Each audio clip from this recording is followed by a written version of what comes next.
Szép jó reggelt mindenkinek! 2025. július 6-a van, és egy helyzetjelentést szeretnék csinálni a gazdaságomról. Jelenleg a tyúkudvarral kezdeném. Mint látjátok, egy kimaradt, mert estére beszoktuk zárni, de ez mindig elbújik, nem szeret bent lenni többiekkel.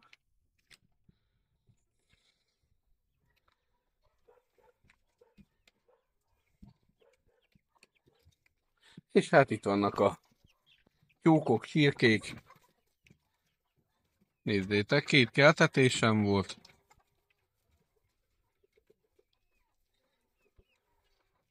Nagyon szépen növekednek, frissítem az állományt. Kora reggel van, még meg vannak lepődve, hogy ilyen korán kiengedem őket. De cél az mindig, hogy minél hamarabb kint legyenek. Na fel kell, jó reggelt!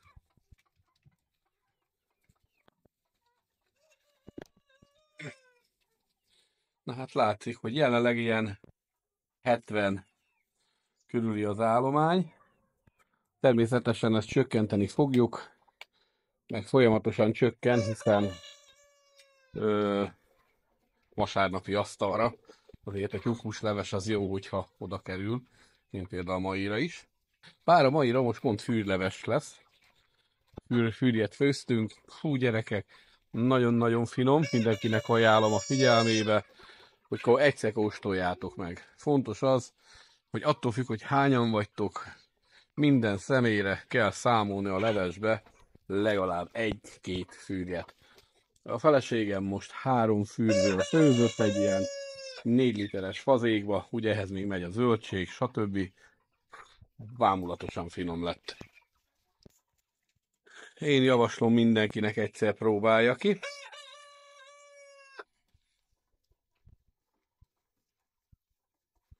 Úgyhogy kelegetnek felfele.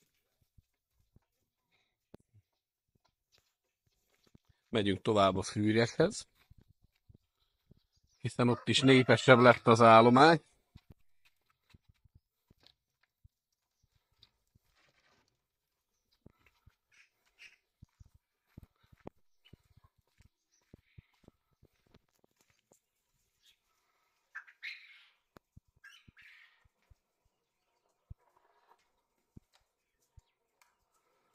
Na sziasztok, szép jó reggelt! Nézzétek, mekkorákat repülnek.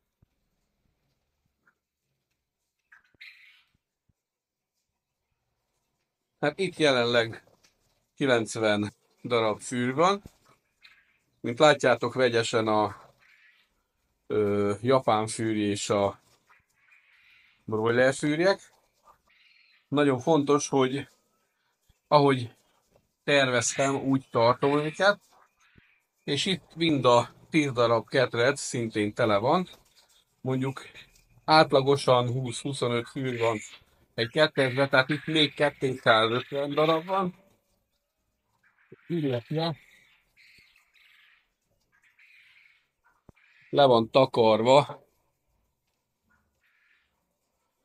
ez a bölcső, és hát a bölcső is most tele van. Ők 2 naposak. Elég szépen fogyaszgatnak már. És ugye tartani kell nekik, látjátok, 37,2 van, de majdnem a 37 fokot tartani kell nekik. Legalább egy hétig, majdnem 10 napig, és aztán lehet csökkenteni. Különben megfáznak, még ilyenkor nyáron is nagyon-nagyon nagy a hőigényük. Úgyhogy amikor megvettem ezt a bölcsőt, már sokaltam érte az árat, de mai napig nem bántam meg.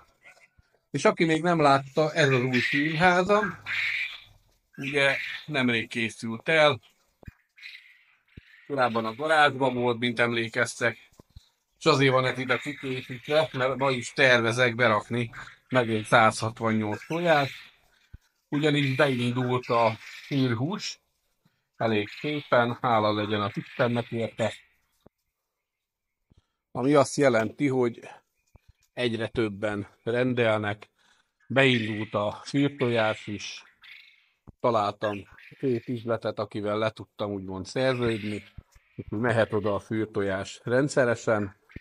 Úgyhogy gondolkodok bővítésen, tehát megint szeretnék rendelni legalább egy darab ilyen 4 emeletes ketrecet, hogy minél több tojót tudjak beállítani. Meglátjuk. Mert ugye ezek nagy kiadások, egy ekkora ketrec, ilyen 150 000 forintba van, mire megérkezik ide szállítással együtt. Tehát meg kell fontolni, hogy hova fektet az ember, mire fektet. Úgyhogy várok egy hónapot, meglátom, hogy a boltokba hogy fog menni a fürtojás, és hogyha megy, akkor rendelem. És ugye innen megyünk a nyulakhoz, ott is történt igen szép szaporulat. Amilyen rosszul indult az év, és hát nyulak tekintetében, nézzük a nyulakat. Igen jók voltak most a utolsó fialások, ugye nyár kezdete előtt. Nagyon szépen nézzétek meg, milyen jó szaporulatom lett. Tehát nem félek, mivel neki menni az ősznek. Sőt, van bőven vágnivaló is. A német óriás, ami nem sikerült, ezt mondtam korábban is. Viszont a lepke tarka végül besikeredett. Na menjetek csak arrébb. Jó, menj, ki fogsz esni. Jó bírják a meleget is, bár mindent összetúrnak, hogy minél jobban el tudjanak helyezkedni. Mondjuk nem hozták a tavalyi ilyen 10-12-es átlagot, hanem most átlagosan 7 és 10 nyúl között volt egy fialás, de én ezzel is meg vagyok elégedve. Nézzétek, azért elég szép népes a család. Most már jönnek a leválogatások.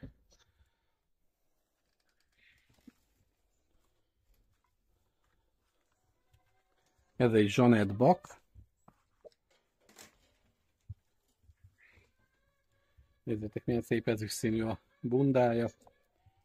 Ez egy nagyon jó vérvonalú pannonfehér. Úgy hívom, hogy a szökős, ugyanis 2 hétig kint lakott. Kibújt az egyik ketrecből, mert nem volt lezárva az alsó szeg. Ugye és szeggel zárok, mint látjátok, minden ilyen ajtót. És ki tudott bújni onnan.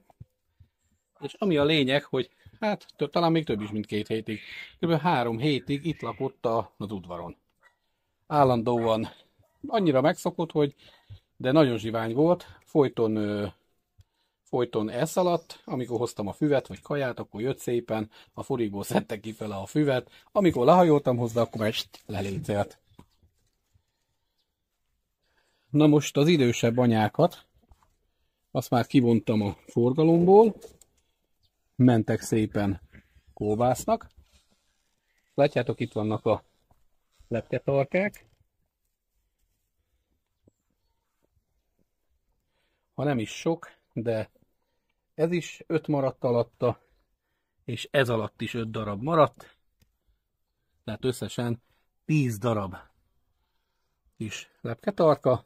Érdekesség, hogy ebbe vannak, látjátok, nem fekete Jeanette, hanem ebbe van német óriás vér is. Úgyhogy maga az anya nem volt hiába Jeanette, nem volt fajta tiszta.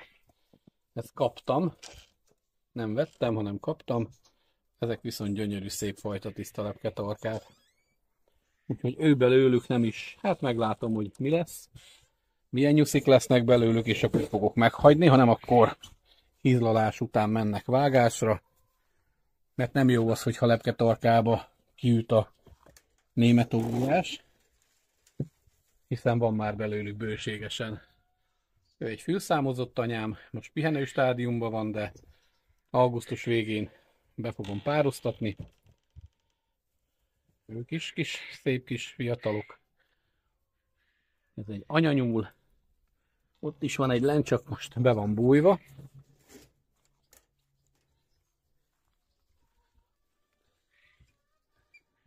Itt is van egy pár, ők nem most lesznek egy hónaposak körülbelül.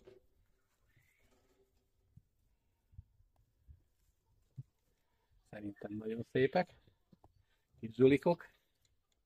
Úgy tudnak cikázni valamikor, hogy nagyon óvatosan kell kinyitnom az ajtót. És ezekre a nyulakra emlékeztek, ez a németóriás, a fehér németóriás és a pannon fehér nyúltól, amit nekiálltam ugye XXL-es pannont létrehozni. Ez két nőstény, már ezekből, majd még mutatok nőstényeket, és majd ezekből fogok szelektálni, de ebből majd lesz külön egy videó. És még itt vannak, még mindig lett olyan anyám, ami, mint látjátok, 2 darabot fialt, illetve itt is volt, ami 1 és 2, de viszont itt az anyákat már mentek húsba, tehát levágtam, nem kockáztatok, hogy egy ilyen vérvonalat tartsak. Itt is szintén, ha még egy kicsit nőnek a kicsik, az anya szépen megy vágásra. Tehát semmiféleképpen nem hagyom meg, hiszen azok, amit először mutattam videóba, a nyulaknál, hogy ott 7 és 11-12 darab volt a fialásuk, ők megmutatták, hogy nincs gond a bakokkal, tehát itt vannak a bakjaim, ugye jól működnek, egyik bakommal sincsen gond, tehát itt valami probléma lehetett a nőstényekkel, és ezért nem fialnak, de annyit. De lényeg az, hogy nem kockáztatok, ez a biztos, és így tartom meg a megfelelő jó vérvonalat, és itt megmutatom még az XXL-eseket, ami az 1/1-esek. Itt van még szintén 3 darab nőstény, külön választva. Az azt hiszem, amelyik ott legbelül van, amik közepen, most az a leghúsosabb közöttük. Fogom majd szelektálni, majd a szelektációt fel fogom venni videóra, és meg külön elküldöm nektek, hogy mit veszek figyelembe, mi alapján fogom meghagyni, hogy melyik maradhat nekem, melyik pedig megy vagy eladásra, vagy pedig tovább. Na most ők szintén egy olyan anyától vannak, akik egyet szült, és nézzétek meg, érdekes, hogy ez a nyuszi vakis. Látjátok? Tehát már csak ezért is itt valami félre mehetett genetikába valamiért, úgyhogy ezeket, ahogy elérték a vágósúlyt, nem kell sajnálni, rögtön húsba, nem hagyni meg tovább tenyésztésre. Én se fogom, ezért is vannak külön. Még egy hónapig hizlalom, és aztán mehet vágásra. Itt szintén egy XXL-es, hiszen emlékeztek, 2 külön vérvonalat, 2 külön bakkal pároztattam. Fogom mérni őket, mert szinte napra pontosan egyszerre, egy napon születtek mind.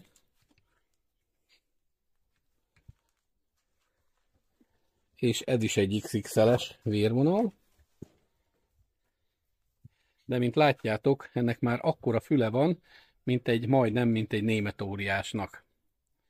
Úgyhogy ez meg már azért nem lesz jó. Mert németóriásként nem akarom tovább vinni, hiszen ez akkor hazugság lenne, hogy fehér németóriás. Eleve úgyse fog akkorára megnőni, legalább 7 kilóra, az biztos.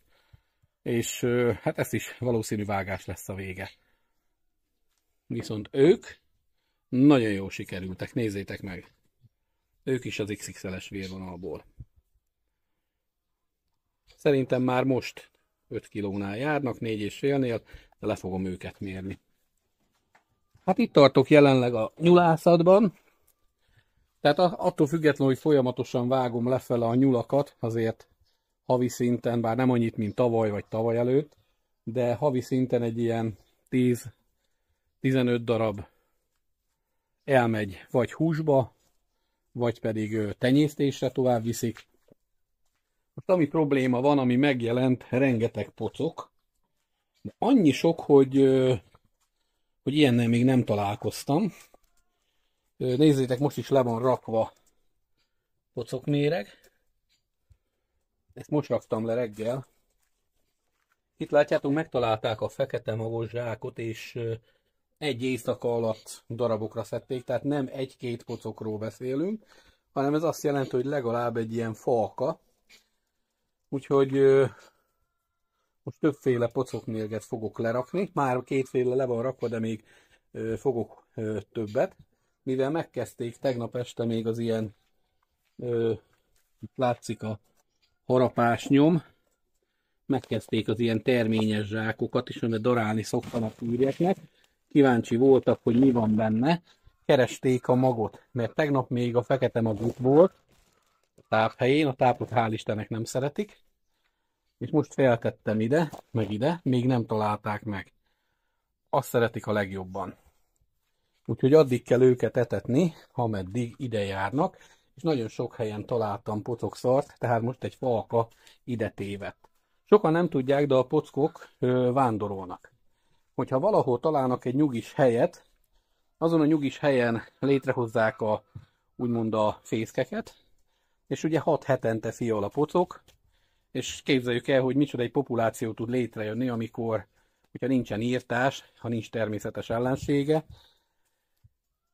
És nagy valószínűséggel ezek kivándoroltak az otthoni fészekből, és beköltöztek valahova nálam, hát van bőségesen hova, hiszen van lom meg lom hátán még mindig.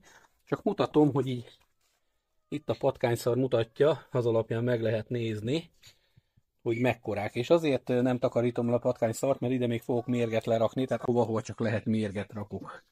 Addig nem kezdek el nagy takarítást, ameddig azt nem fogom tapasztalni, hogy a méreg egy hétig ott van, és hozzá sincs nyúlva, és többféle méreg is. Ezt mindig így szoktam csinálni, addig mérgezek, ameddig csak van rá lehetőség. És amikor itt ez befejeződött, akkor jön a mérgezés tovább, tehát ide is rakok ezekre a helyekre, bár ezt már régóta meg akartam szüntetni, csak ezt a régi tyúkol volt annak idén, aztán nyulaknak lett átalakítva, az egy füstölő, szeretnék egy új, modernebb füstölőt építeni, de sajnos nem találtam rá olyan embert, aki megcsinálná, meg olyan árat kértek a munkadíjba, ennek a szétszedésé, meg a újra felépítésé, hogy őszinte leszek, kicsit szokkolt, úgyhogy ez egyelőre marad.